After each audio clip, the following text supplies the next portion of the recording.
Assalomu alaykum qadrli do'stlar. Bugun geranlarni gullatishga qiynaladigan obunachilarimiz uchun juda ham muhim mavzu bo'ladi. Bugun geran yil davomida chaman va chiroyli gullashi uchun asosiy 5 ta qoida haqida gaplashamiz va eng muhimi bu 5-qoida. O'zi geranlarni to'g'ri parvarish qilsanglar, bahordan to kuzgacha gullaydi. Kamida 4-5 oy to'xtovsiz gullashi mumkin. Eski gullar to'kilib keturadi, yangi g'unchalari chiqaveradi. Birinchi qoida bu geranlarni kesish. Asosan sizlarda katta shoxlab ketgan eskiroq geran bo'lsa, bularni qish oxirida kesish juda ham muhim.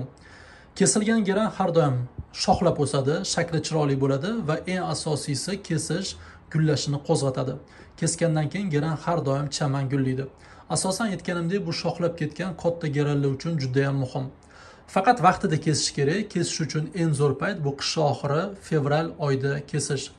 Chunki kesganingizdan keyin kamida o'rtacha shu 2-3 oyda gullashi boshlaydi. Misol uchun hozir ham kessak bo'ladi, faqat hozir kesadigan bo'lsanglar bu yozda gullaydi.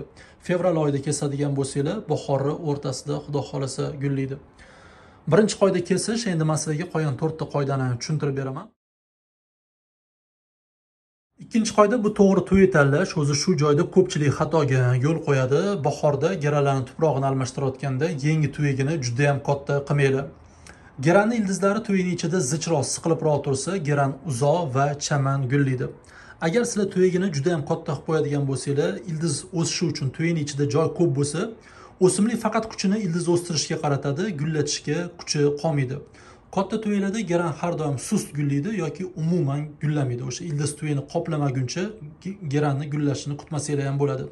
Shu uchun geranlarni har doim o'ziga mos kichikroq to'ylarga ekinglar. Gullatish 3-qoidasi bu yorug'lik va bu juda ham muhim narsa. Geran yorqin gullashi uchun, chaman gullashi uchun yorug' joyda turishi juda ham muhim. O'zi har qanaqa gullaydigan xona gullari uchun eng muhim narsalardan biri bu yorug' joyda turishi.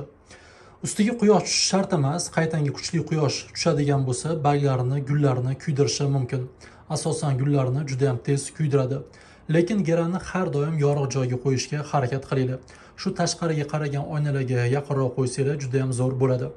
Agar geran xonani qanaqadir qorong'iroq burchaklarida, yorug'lik kamroq, soyaroq joyda turadigan bo'lsa, yoki umuman gullamaydi, gullasa ham sust gullaydi va chiqqan gullari xira bo'ladi. Shu uchun yorug' joyda turishi juda ham muhim. Do'stlar, endi 4-5-qoida haqida gaplashamiz va 5-qoida bu juda ham muhim narsa. Albatta bizning Telegram kanalimizga obuna bo'linglar. Hozir bir haftadan beri geran parvarish haqida batafsil gaplashyapmiz. Eng muhim joylarni, misol uchun qanaqa kesish kerak, qatidan kesish kerak, qachon kesish kerak, qanaqa to'y ishlatish kerak, sug'orish, joyi, harorat hammasini gaplashdik va yil davomida beriladigan eng asosiy oziqalarni jadvalini qilib berdik. Har 10 kunda qanaqa berish kerak oziqalarni, har 15 kunda albatta kirib o'qib chiqsanglar bo'ladi. Silkasi har doimdek birinchi izohda bo'ladi yoki videoni opisaniyasida bo'ladi. Endi 4-qoida haqida gaplashamiz. Geran yil davomida to'xtovsiz va chaman gullashi uchun biz albatta oziqalar berib turishimiz kerak va oziqaning tarkibida azot kamroq bo'lishi kerak, gullatadigan fosfor va kaliy ko'proq bo'lishi kerak. Biza asosan gullatadigan oziqalar berishimiz kerak. Agar o'simlikka fosfor yetarli bo'lsa, yil davomida chaman to'xtovsiz gullaydi. Do'stlar, oziqalar haqida men sizlarga 2 ta video qilganman. Kim ko'rmagan bo'lsa albatta ko'ringlar. Xudo xolasa gullatadigan boshqa oziqalar haqida ham gaplashamiz. Endi 5-qoida haqida gaplashamiz. Bu juda ham muhim narsa. Geran yil davomida to'xtovsiz chaman chiroyli gullashi uchun qari bo'lish kerak emas. O'zi geran o'rtacha 8-10 yil yashaydi va shulardan 3-5 yil chaman to'xtovsiz gullaydi. Keyin gullashi sustlashadi. Shu uchun agar sizda qari yoshi katta geran bo'lsa, har doim qalamcha qilib yengilab turinglar. Qalamchadan chiqqan qari geran ham o'zi yosh geran hisoblanadi. O'sha qalamchadan chiqqan geranning umri boshidan boshlanadi.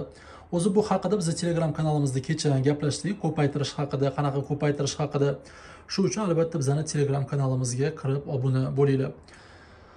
Do'stlar, videoning oxirida yana bir marta hamma qoidalarni qaytaraman. Birinchidan, agar bizning geranimiz juda ham katta bo'lsa, shoxlab ketgan bo'lsa, biz albatta kesishimiz kerak. Ikkinchidan, geranni har doim biz kichikroq, o'ziga mos to'ylarga ekishimiz kerak. Uchinchidan, geran har doim yorug' joyda turish kerak. To'rtinchidan, zo'r gullash uchun biz gullatadigan oziqalarni berishimiz kerak. Fosfor va kaliyga boy oziqalarni. Va 5-dan, geranimiz qari bo'lish kerak emas zo'r gullash uchun.